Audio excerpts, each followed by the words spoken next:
Welcome all of you. Today we are discussed about the experiment number 9 in which we perform the practical of select and place relevant fuses in different lighting circuit. म्हणजे आपल्याला यामध्ये काय करायचं आहे, एका household ॲप्लिकेशनसाठी किंवा इतर कोणत्याही इंडस्ट्रीसाठी आपल्याला फ्यूजचं रेटिंग सिलेक्ट करायचं आहे. म्हणजे ती फ्यूज सिलेक्ट करायची आहे प्लस त्या ठिकाणी फ्यूज असेल ती रिप्लेस करायची आहे. म्हणजे जे काय रेटिंग असेल, सपोज ओव्हर रेटिंग असेल फ्यूज बसवलेली, तर आपल्याला ॲक्च्युअली करंट कॅल्क्युलेशन करायचं आहे. त्यानंतर फ्यूजिंग करंट कॅल्क्युलेशन करायचा, त्यानुसार त्या पर्टिक्युलर लाइटिंग सर्किटसाठी फ्यूज डिझाईन करायचं आहे. फ्यूज म्हणजे फ्यूज वायर आपल्याला डिझाईन करायचं आहे. Myself Mr Vaswadi Yogesh, lecturer from electrical department, SIT polytechnic, Kedrav. First, practical significance. In this practical we select the fuse for residential application, in which practical significance is fuse prevents the electrical circuit in the event of overcurrent and faults. Hence, to avoid the damage to an electrical circuit, selection of correct rating of fuse is important. आता जी काही fuse आहे ते आपण आपल्या डिपार्टमेंटच्या लायब्ररीसाठी design करायचे आहेत. Total 4 libraries आपण consider केल्या आहेत. तर थोड्या वेळाने मी सांगेन कोणत्या लायब्ररीज आहेत ते. ठीक आहे.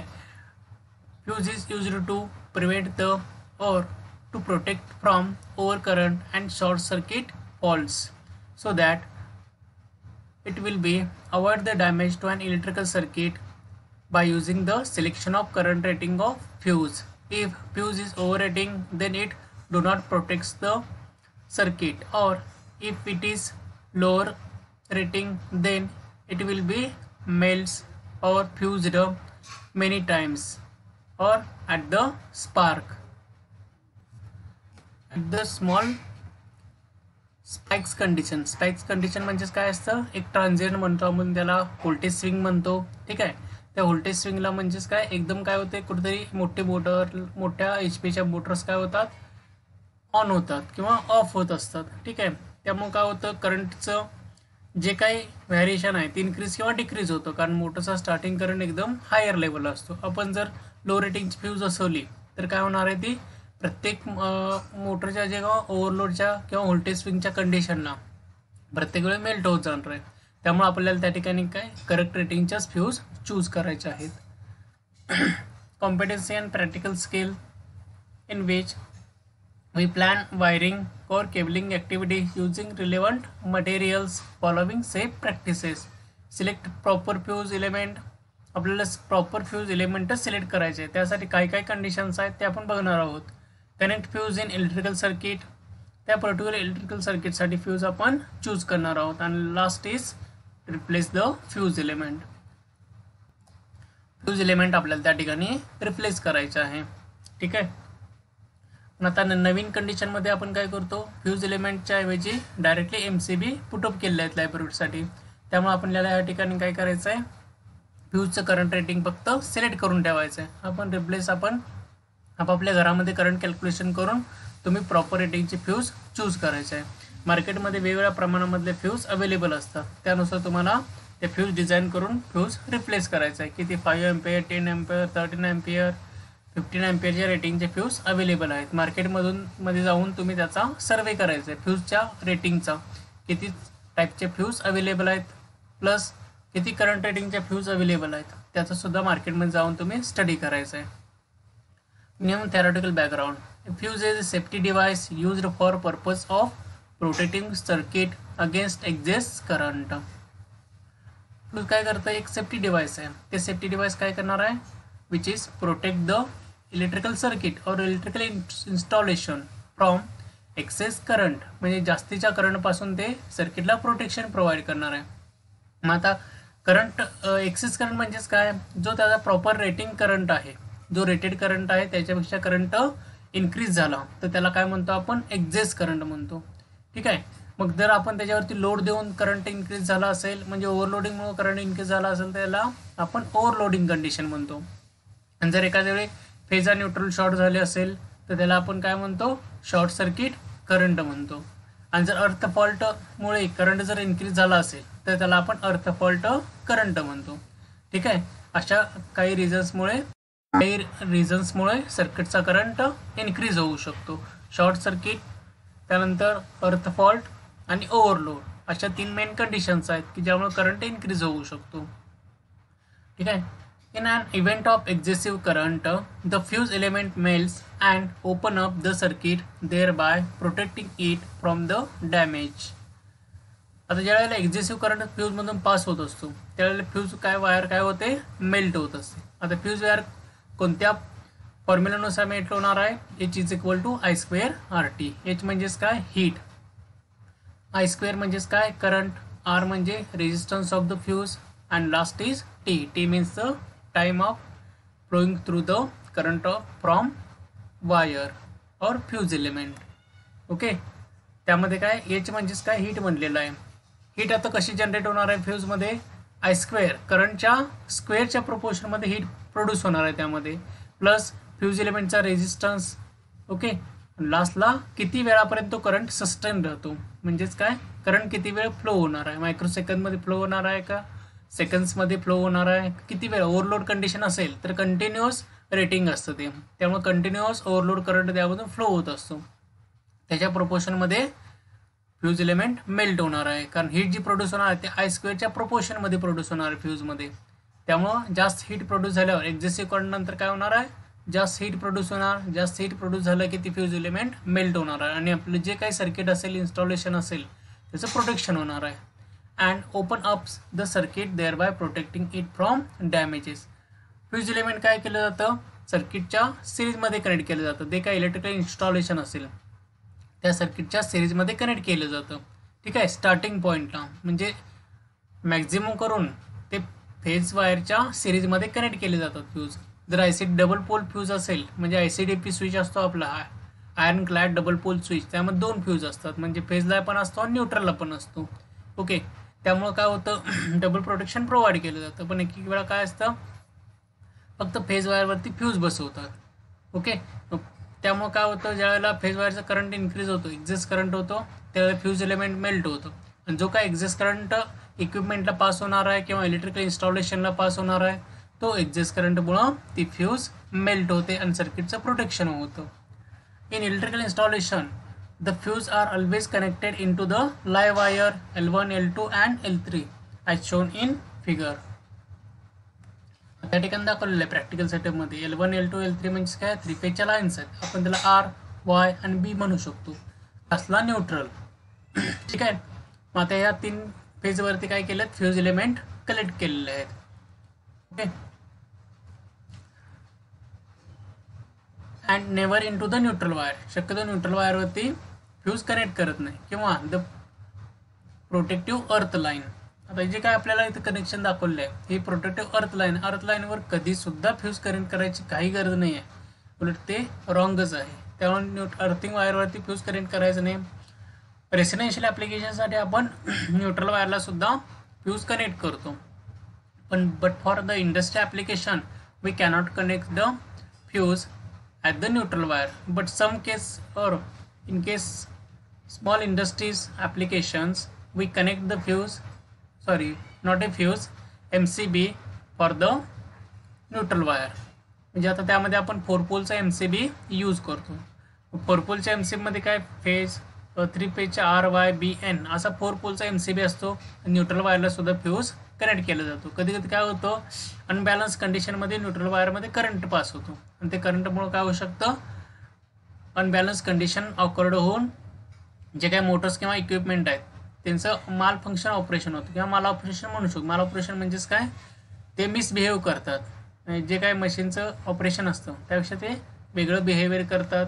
काहीतरी सपोज मोटर असेल तर स्पीड कमी जास्त वगैरे होतो, अशा टाईपच्या कंडिशन्स येतात. त्यामुळे आपण त्या ठिकाणी 4 पोल MCB यूज करत असतो. Following are the types of fuses used in domestic wiring. First is rewirable type. आता रिवायलेबल टाईप फ्यूज असते ते 200 अँपिअरपर्यंत अवेलेबल आहे. आणि कार्ट्रिज टाईप म्हणजेच काय, अप टू द 1250 अँपिअर.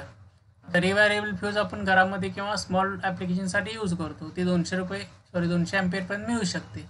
ठीक आहे. आणि त्यानंतर कार्ट्रिज टाईप म्हणजे ही रिवायलेबल असे ओपन टाईप असते आणि कार्ट्रिज टाईप असते ते व्हेरिएबल काय म्हटलं मी, सेमी एनक्लोज्ड किंवा ओपन टाईप असते ही, आणि cartridge type fully closed type असते. Some important terms related to the fuse are as follows. Current rating. आता definition of current rating is it is a safe maximum current that can be passed continuously without over heating.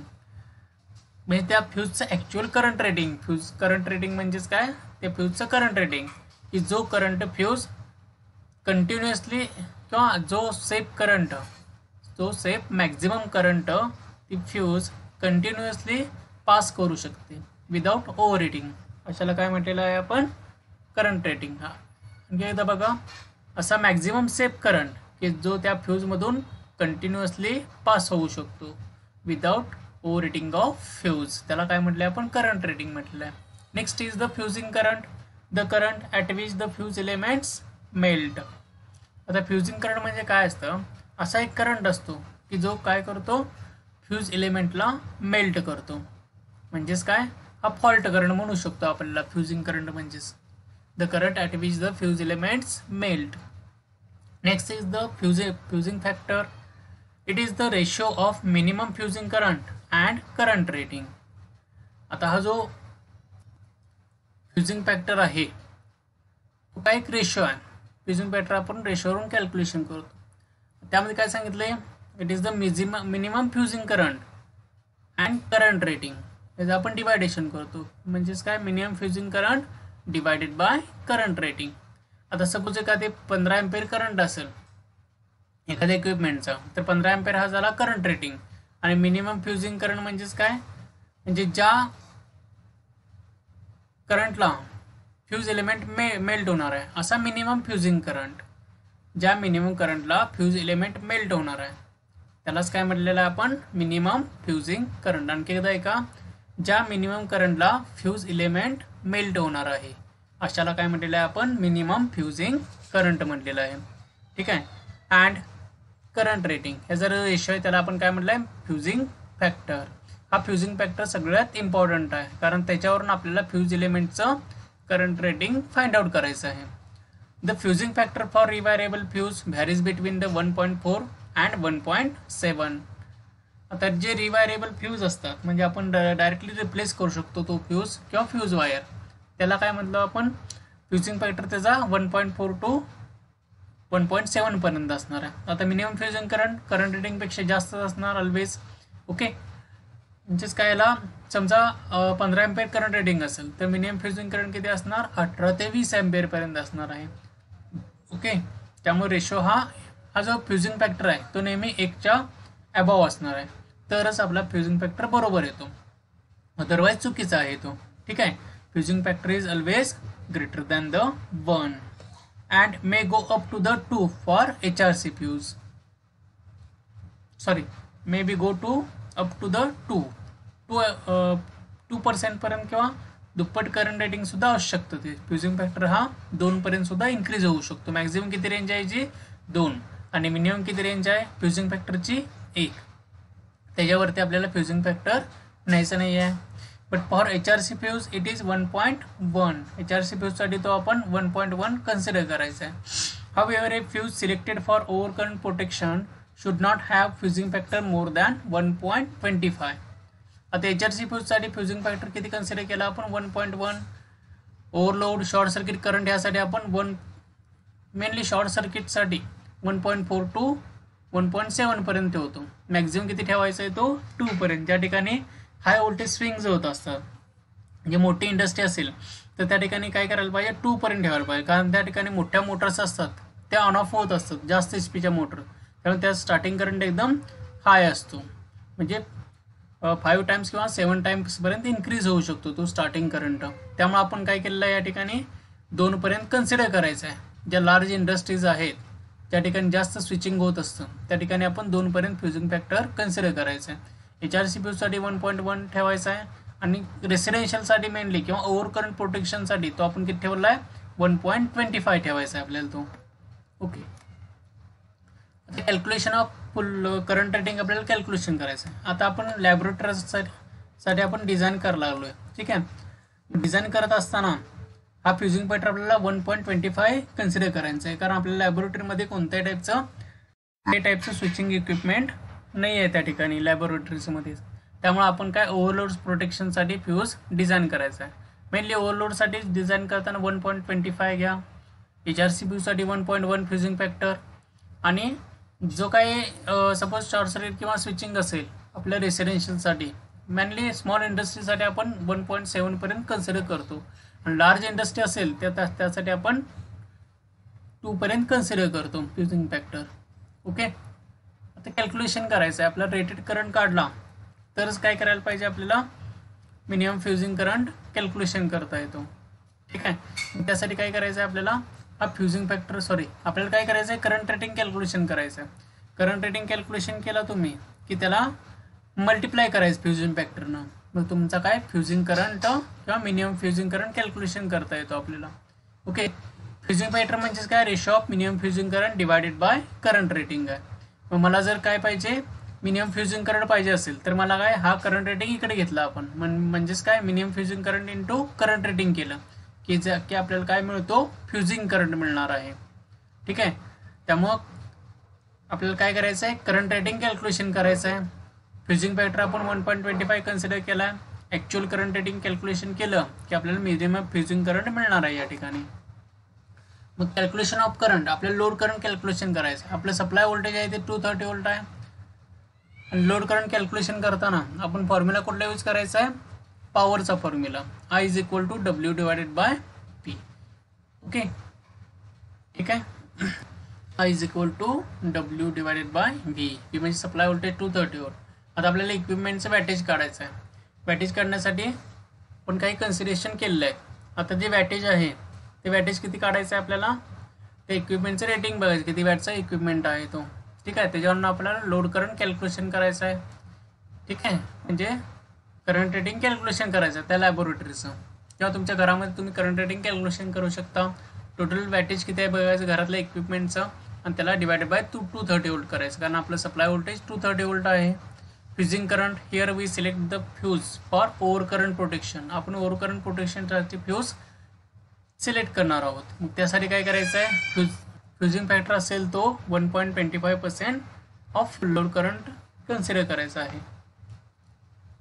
Practical setup याची काही गरज नाही. आपल्या लॅबमध्ये काय MCB आहेत, त्या ठिकाणी तुमच्या घरामध्ये जो फ्यूज आहे तो रेटिंग तुम्ही कन्सिडर करायचे. प्रत्येक लाईनवरती असे 3 फ्यूज असतात, त्या फ्यूजनुसार ते आपण कन्सिडरेशन करणार आहोत.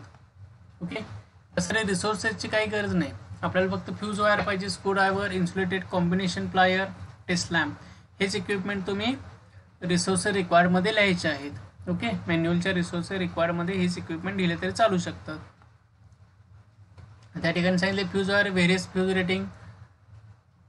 फ्यूज वायर 1 एम्पेअरपासून पुढे मिळते. 1 एम्पेअर, 2 एम्पेअर, 5 एम्पेअर, 10 एम्पेअर, 15, 20, 25, 30 अशा एम्पेअर रेटिंगमध्ये मिळतात. त्यानुसार मार्केटमध्ये जाऊन तुम्ही सर्वे करायचा आहे त्याचा. Precaution to be followed, follow the electrical safety rules. Electrical safety rule follow करायचे. Use insulated tools while working on installation.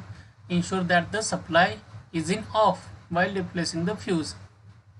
The proper tools use करायचे आहेत. स्क्रू ड्रायव्हर, प्लायर, कटर हे प्रॉपर रेटिंगचेच आणि इन्सुलेटेडच यूज करायचे आहेत.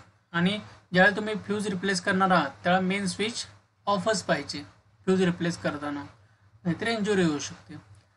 Procedure, identify any electrical circuit in department. आपल्या डिपार्टमेंटमध्ये आपण 4 लॅबोरेटरीज घ्यायच्या आहेत. एक बेसिक इलेक्ट्रिकल लॅबोरेटरी, इल्युमिनेशन और इलेक्ट्रिकल सर्किट नेटवर्क लॅबोरेटरी, त्यानंतर पॉवर इलेक्ट्रॉनिक्स किंवा त्याला आपण मेजरमेंट लॅबोरेटरी म्हणतो, आणि लास्ट आहे ती कॉम्प्युटर लॅबोरेटरी. अशा 4 लॅबोरेटरी म्हणजे lab number 217, lab number 218, lab number 223 आणि लॅब नंबर 221 अशा 4 लॅब सिलेक्ट केल्या. Identify number of circuits.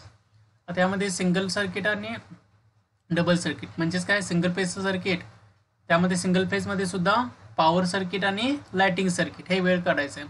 ज्याचा करंट रेटिंग 15 एम्पेअरच्या अबव आहे, म्हणजे जे पॉवर सॉकेट्स असतात, मोठे सॉकेट्स असतात आपले, त्याचं पॉवर सॉकेट कन्सिडर करायचं आहे. आणि जे लोड लाइटिंगसाठी किंवा स्मॉल सॉकेट असतात 5 एम्पेअरचे, 6 एम्पेअरचे वगैरे, त्याला आपण लाइटिंग सर्किट म्हणतो. किंवा लाईट युनिट्स असतील त्याला आपण काय, लाइटिंग सर्किट म्हणतो. पॉवर सर्किटमध्ये पॉवर प्लग मोठा येतो, प्लस त्या ठिकाणी हीटर गिझर जे काय सिलेक्ट करणार आहे आपण पॉवर इक्विपमेंट कनेक्ट करतो. मेनली जे काही हीटर गिझर्स वगैरे अबाव 1000 इक्विपमेंट आहेत, ॲक्च्युअली ते अबाव 3 किलोवॅटचे इक्विपमेंटला आपण पॉवर सर्किट कन्सिडर करतो. ओके, त्यासाठी ते डिझाईन केलेलं असतं. पण आपण ॲक्च्युली आपले जे हीटर गिझर वगैरे असतात ते 1.5 किलोवॅटपर्यंत किंवा 1 किलोवॅटच्या अबाव येतं सगळे इक्विपमेंट, ते आपण कन्सिडर करतो त्या ठिकाणी पॉवर सर्किटमध्ये. पॉवर प्लग किती 15 अँपेअरचा असतो. लाइटिंग सर्किटसाठी लाइटिंग सॉकेट त्याचं ते 5 किंवा 6 अँपेअरचं असतं, ते आपण ॲज ए लाइटिंग सर्किट म्हणून सिलेक्ट करायचं आहे. Calculate the total on load on the circuit, 3 phase load, power load आणि लाइटिंग लोड हे आपल्याला सिलेक्ट करायचं आहे त्या सब सर्किटनुसार. त्यानंतर calculate individual current rating of circuit, म्हणजे प्रत्येक सर्किटचा इंडिव्हिज्युअल करंट रेटिंग कॅल्क्युलेशन करायचं आहे, ते आपण नंतर बघणार आहोत. Select proper current rating of fuse of sub circuit and main switch, त्या सब सर्किटसाठी किंवा मेन स्विचसाठी तुम्हाला फ्यूज रेटिंग सिलेक्ट करायचं आहे. Switch off the main switch switch off करायचं आहे. करंट रेटिंग कॅल्क्युलेशन केल्यानंतर test the supply incoming and outgoing terminals of the main switch with the help of test lamp. Main switch बंद केल्यानंतर तरीसुद्धा test लॅम्पनंच supply check करायचं. Incoming आणि outgoing टर्मिनलमध्ये टेस्ट लॅम्प इन्सर्ट करायचा आणि सप्लाय चेक करायचा, हे बंद झाले आहे का नाही. ते टेस्टरनं शक्यतो सप्लाय चेक करायचं नाही, फक्त काही इमर्जन्सी कंडिशनला आपण टेस्टरचा यूज करायचा आहे फेस वायर चेक करण्यासाठी. फक्त सप्लायची अवेलेबिलिटी आहे का नाही हे चेक करण्यासाठी नेहमी टेस्ट लॅम्पचाच यूज करायचा आहे. Test the supply at distribution box, distribution बॉक्समध्ये आपण सप्लाय चेक करायचा. Replace the old fuse element in DB at main switch using the new fuse element proper rating. जो काही फ्यूज आहे ओल्ड फ्यूज जो distribution बॉक्समधला किंवा मेन स्विचमधला चेंज करायचा आणि त्या ठिकाणी नवीन फ्यूज असेल ते इन्स्टॉल करायचे. आता आपल्या लॅबोरेटरीमध्ये कोणकोणते इक्विपमेंट आहे, त्यामध्ये सिलिंग फॅन तो 80 वॅटचा आहे. LED ट्यूबलाईट ते 22 वॅटचे आहेत. लाइटिंग सॉकेट, आता लाइटिंग सॉकेट असतं ते 5 अँपिअरचं. 5 × 230 केलं आपण 230 व्होल्टेज. आपल्याला काय करायचं आहे, करंट कॅल्क्युलेशन करायचं आहे, सॉरी वॅटेज कॅल्क्युलेशन करायचं आहे. तर वॅटेज काय, W is equal to V × I. मग V किती आहे आपला, व्होल्टेज 230 व्होल्ट आहे. लाइटिंग सर्किटचा जो करंट आहे लाइटिंग सॉकेटचा तो 5 अँपिअर असला तर 230 × 100 केलं, सॉरी 230 × 5 अँपिअर केलं आपण तर किती येते, अप टू द 1000 येते. ठीक आहे, मग तेच आपल्या लाइटिंग सॉकेटवरती काय कंटिन्युअस लोड नसतो, आपण फक्त प्रॅक्टिकल्स करतो, त्यामुळे त्याचा आपण लोड 100 वॅट कन्सिडर केला आहे. पण ॲक्च्युअली ते आपण 1000 वॅटपर्यंत कन्सिडर करतो लाइटिंग सॉकेट. ठीक आहे, आणि जे पॉवर सॉकेट्स असतात ते आपण 3 किलोवॅटपर्यंत कन्सिडर करतो, पण तेवढा काय लोड आपण कनेक्ट करत नाही. त्यामुळे त्या ठिकाणी आपण लोड कन्सिडर करताना 1000 वॅटचाच कन्सिडर केलेला आहे. हे आपले कन्सिडरेशन्स आहेत दोन. ॲक्च्युअली जो लाइटिंग सॉकेट आहे ते 1000 वॅटपर्यंत कन्सिडर करतात आणि जे पॉवर सॉकेट आहे ते 3 किलोवॅटपर्यंत कन्सिडर केले जातात. ओके, हे आपले लॅबोरेटरीमधले मेजर लोड्स आहेत. नेक्स्ट हे जे आहे ते बेसिक इलेक्ट्रिकल इंजिनिअरिंग लॅब आहे. यामधलं आपण लोड बघूया किती आहे ॲक्च्युअली कनेक्टेड लोड. तर यामध्ये एक पॉवर सॉकेट, एक लाइटिंग सॉकेट झालं, लहान सॉकेट असं लाइटिंग सॉकेट आहे. टोटल जे फॅन अँड ट्यूबलाईट आहेत, टोटल 4 फॅन आणि 4 ट्यूबलाईट आहे. एका फॅनचं वॅटेज 80 वॅट आहे आणि एका LED ट्यूबचं वॅटेज 22 वॅट आहे. ओके, जो आपण लाइटिंग सॉकेट कन्सिडर केला आहे तो 100 वॅटचा लाइटिंग सॉकेट कन्सिडर केला आहे आणि टोटल त्याचं एका लाइटिंग सॉकेटचं वॅटेज आपण 100 वॅट कन्सिडर केले. असे 22 आहेत, म्हणजे 2200 वॅटचे टोटल लाइटिंग सॉकेट आहेत. त्यानंतर आपल्या इथे एक 3 फेज लोड आहे. हा 3 फेज लोड आहे, त्याचं वॅटेज आपण 3 किलोवॅट कन्सिडर केले, म्हणजे 3000 वॅट कन्सिडर केला आहे. जो काय पॉवर सॉकेट आहे इथं तो पॉवर सॉकेट आहे तो आपला 1000 वॅटचा आपण कन्सिडर केलेला आहे. असं टोटल वॅटेज आहे आपल्या या लॅबचं 6608. आपण नंतर कॅल्क्युलेशन करणार आहोत.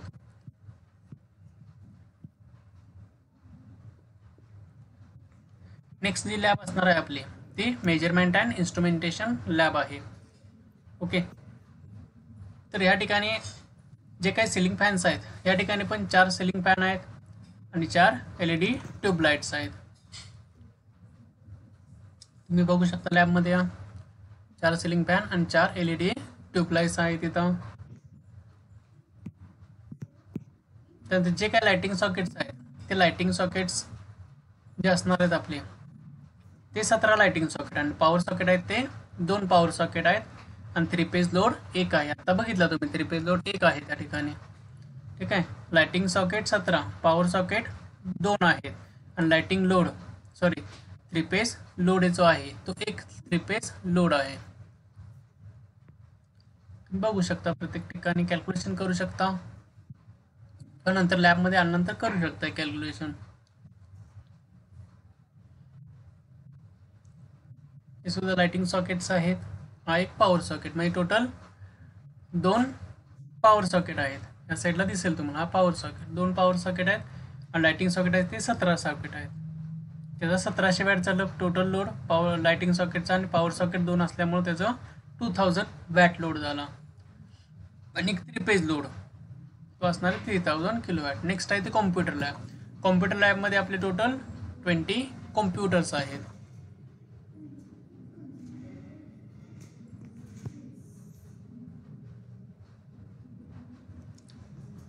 चार सिलिंग फॅन आहेत आणि ट्यूबलाइट जे आहेत त्या टोटल 3 ट्यूबलाइट्स आहेत या लॅबमध्ये आपल्या. प्रत्येक लॅबमध्ये 4 आहेत, पण या लॅबमध्ये आपल्या 3 ट्यूबलाइट्स आहेत आणि 4 आहेत ते फॅन आहेत. टोटल जे लाइटिंग सॉकेट्स आहेत ते आपण 20 लोड कनेक्ट केलेले आहेत. 20 कॉम्प्युटर्स आहेत, त्यामुळे 20 आपण लाइटिंग सॉकेट ते प्रत्येक कॉम्प्युटरच्या मागचे टोटल 20 कॉम्प्युटर आहेत, त्यामुळे आपण या ठिकाणी 100 वॅट कन्सिडर केलं त्याचा. टोटल 20 सॉकेट्स प्लस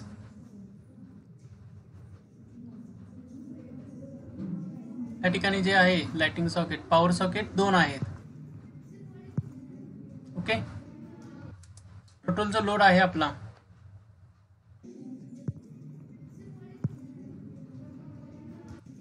या ठिकाणी काय म्हटलं मी, कॉम्प्युटर लॅबमध्ये टोटल जे लाइटिंग सॉकेट आहेत ते 29 लाइटिंग सॉकेट आहेत. 20 कॉम्प्युटर्स आहेत. ओके. त्यामुळे तिथला आपण लोड किती झाला 2900 वॅटचा लोड लाइटिंग सॉकेटसाठी कन्सिडर केला आणि 2 पॉवर सॉकेट आहेत 2 किलोवॅट आपण कन्सिडर केलेला आहे. हे लाइटिंग सॉकेट बंद अवस्थेत आहेत, त्यामुळे हे आपण कन्सिडर केलेले नाही आहेत. हे बघा 2 पॉवर सॉकेट आहेत त्या ठिकाणी, एक समोरच्या भिंतीवर आणि एक ह्या भिंतीवर. नेक्स्ट आहे तो इल्युमिनेशन इलेक्ट्रिकल लॅबचा. त्यामध्ये सुद्धा किती 4 फॅन आणि 4 ट्यूब लाइट्स आहेत. जे काय लाइटिंग सॉकेट असणार आहेत ते 22 लाइटिंग सॉकेट्स आहेत.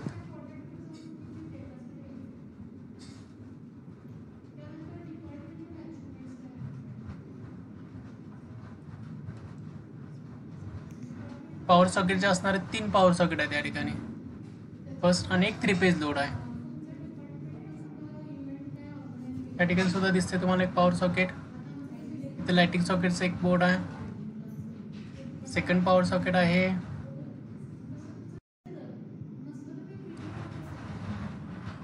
अपोजिट वॉलवरती 2 आहेत आणि या ठिकाणी एक पॉवर सॉकेट आहे, एक 3 फेज लोड आहे या ठिकाणी. ओके.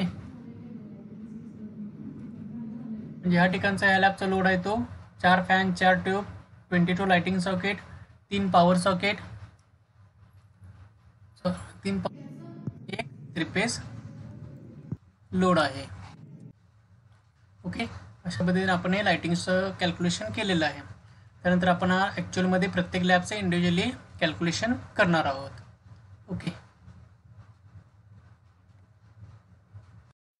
ओके. आता आपण बेसिक इलेक्ट्रिकल लॅबमध्ये बघितलं काय काय होतं. त्यामध्ये टोटल मी कॅल्क्युलेशन केलं आहे. फक्त मी तुम्हाला 4 ह्याचा व्हिडिओ दाखवलेला आहे. ठीक आहे. तो व्हिडिओ बघितला असेल. कोणते लाइटिंग सॉकेट पॉवर सॉकेट वगैरे आहेत तुम्ही चेक केलं असेल. ठीक आहे. ह्यामध्ये आता मी कॅल्क्युलेशन करताना हे सॉकेट कन्सिडर केलेलं आहे. आता सिलिंग फॅन काय बेसिक लॅबोरेटरीमध्ये 4 फॅन आहेत.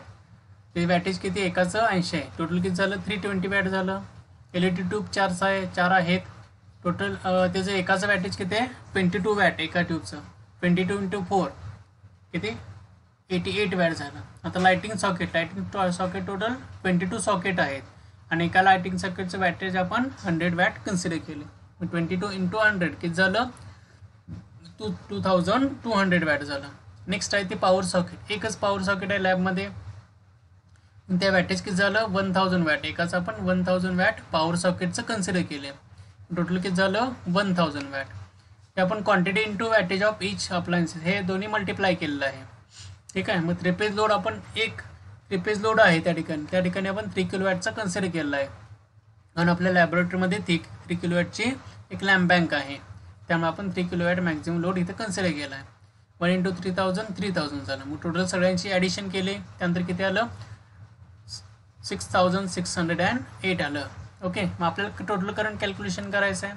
I इज इक्वल टू काय आलं W divided by V. W किती 6608 divide by 230 volt voltage. Current किती आला आपला 28.73 एम्पियर. टोटल बेसिक इलेक्ट्रिकल लॅबचा करंट आला. टोटल करंट आपण फ्यूज करंट रेटिंग कॅल्क्युलेशन करताना ओव्हरलोडसाठी करायला लावले, त्यामुळे या ठिकाणी फ्युजिंग फॅक्टर 1.25 घ्यायचा आहे. आणि जो काय करंट रेटिंग आहे आपल्या लॅबोरेटरीचा, okay, minimum current rating of fuse किंवा safe current rating of fuse किती आहे 28.73. मग 1 fusing factor into safe current rating किती झाले हे 35.91 एम्पियर. म्हणजे आपण एक 35 किंवा 40 एम्पियरपर्यंतचा करंट रेटिंगसाठी फ्यूज कन्सिडर करू शकतो. शक्यतो थोडं जास्तच आपण 1.25 घेतलेलं आहे, त्यामुळं 35 एम्पियरपर्यंतचा फ्यूज आपण कन्सिडर करू शकतो त्या ठिकाणी बेसिक इलेक्ट्रिकल लॅबसाठी. Next measurement and instrumentation lab. आता या लॅबमध्ये कधी टोटल सिलिंग फॅन 4 आहेत आणि LED ट्यूबलाईट 4 आहेत. ओके. त्यामुळे इथं काय झालं 4 × 80 हे एका इक्विपमेंटचं वॅटेज आहे. ओके. म्हणजे सिलिंग फॅनचं वॅटेज 80, LED ट्यूबलाईटचं वॅटेज 22 एकाचं. ओके. लाइटिंग सॉकेट एका लाइटिंग सॉकेटचं वॅटेज 100 वॅट. पॉवर सॉकेट एक 1000 वॅट कन्सिडर केले आपण, आणि 3 फेज लोड आहे तो 3000 वॅट कन्सिडर केलेला आहे. टोटल 4 × 80 320, 4 × 22 88, 70 × 100 1700, 2 × 1000 2000. म्हणजे या लॅबमध्ये 2 पॉवर सॉकेट्स आहेत, 17 लाइटिंग सॉकेट्स आहेत, एक 3 फेज लोड आहे. 1 × 3000 वॅट. मग total lab connected load in lab किती आहे 7108 वॅट्स. टोटल करंट कॅल्क्युलेशन करायचं आहे, टोटल सेफ करंट और total current rating of the lab. किती आले current rating W divide by V. W किती आहे 7108 आणि 230. याचं डिवायडेशन केल्यानंतर काय आलं करंट आपला 30.90 एम्पियर.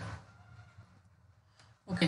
फ्यूज करंट रेटिंग किती काढला सेफ करंट रेटिंगला आपण 1.25 मल्टिप्लाय केलं, किती आलं टोटल करंट 38.63 एम्पियर.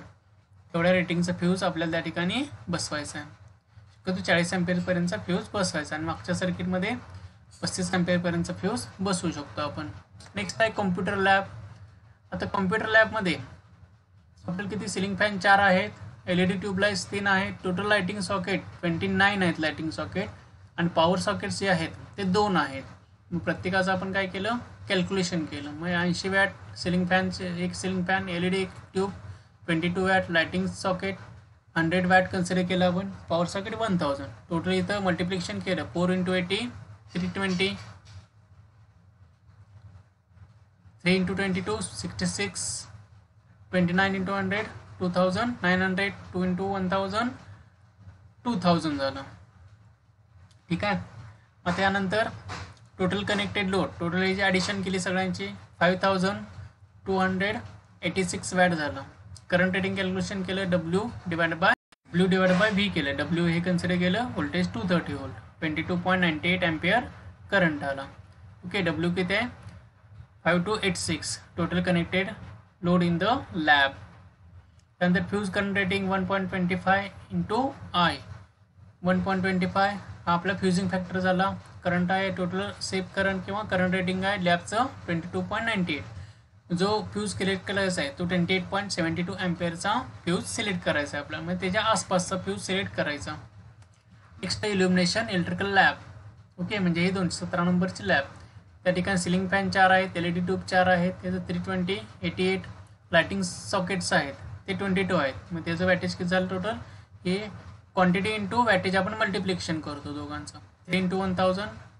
त्या ठिकाणी 3 पॉवर सॉकेट्स आहेत, 22 लाइटिंग सॉकेट्स आहेत, एक 3 फेज लोड आहे, 4 रिलेटिव्ह आणि 4 फॅन आहेत.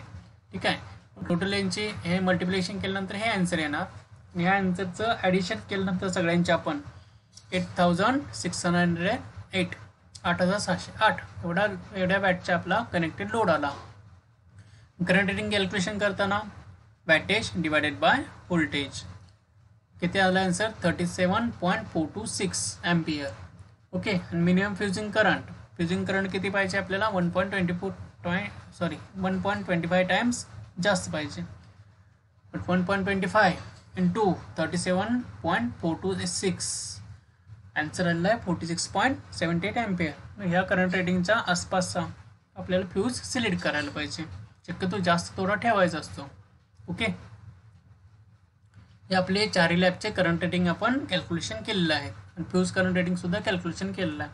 आपल्याला जे ऑब्झर्वेशन टेबलमध्ये तुम्हाला हे रिडिंग्स लिहायचे आहे. लॅब नंबर, लॅबचं नेम, तिथं total connected loading watts, total current आणि फ्यूज करंट रेटिंग असं सगळं लिहायचं आहे त्या ठिकाणी. ओके. टोटल करंट आहे तो आपल्याला ॲम्पियरमध्ये लिहायचा आहे आणि हा आहे तो वॅटमध्ये येणार आहे. ठीक आहे. नेक्स्ट हे बघा ऑब्झर्वेशन टेबल, यामध्ये तुम्हाला लिहायचं आहे. त्यानंतर हे result, interpretation of result and conclusion लिहायचं आहे तुमच्या वर्ड्समध्ये. ओके. थँक्यू.